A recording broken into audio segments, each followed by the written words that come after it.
also there? Well, I believe that they have a videotape, and these new chic hotels got a lot of video cameras inside them, and I believe they have a video timeline. And this bad apple doesn't fall far from a creep tree. Nicholas Brooks is the son of 72-year-old Joseph Brooks, now facing unrelated charges of sexually assaulting 11 women who came to his Manhattan apartment to audition for supposed movie roles. What are the police doing now? I would believe they're getting a videotape statement and confession of how he killed her. Again, this is a ground ball, Craig, as far as I'm concerned. This murder investigation may be a ground ball to police, but to Sylvie's parents, there are still many burning questions to be answered. We want to really know what happened. Why did you do this to her? What happened? You know, because she was a good girl.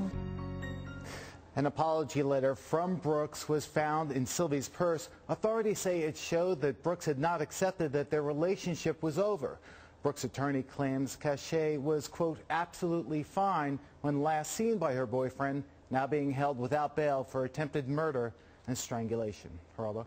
Craig, thanks. The dad wrote, You Light Up My Life, you know, big song. Now, before I ask our crack crime panel why Brooks is only charged with attempted murder rather than murder, top forensic pathologist Dr. Michael Bodden has a provocative theory that Brooks' defense attorney would do well to glom onto. All right, what is it? She's found dead in the ice-cold tub. Dead in a tub with water in it, and she's partially dressed. She's not undressed. The first thing, and she comes into the hotel a bit woozy, and she volunteered to the clerk that she took too much Xanax. I think the first thing that I would look at in somebody in that sort would be a drug overdose, because the druggies will put overdosed companions into a bathtub, fill it with water as a means of reviving them. That's an urban legend. Well, it's an urban, it's a legend that drug overdose people use. They'll put people in. So, in my experience, coming into a place where a person is in water and clothes on, who's been using drugs, that would be my first thought. That a fellow junkie using the old street method of bringing someone out of an overdose throws her in a desperate attempt to save her in the tub. Yeah, puts her in the tub. And has marks on the body because they were having sex. They were having other ways to get marks on the body, including a bite mark on the hand, which was described. If there is a bite mark, then, of course, whose bite mark it is going to be important.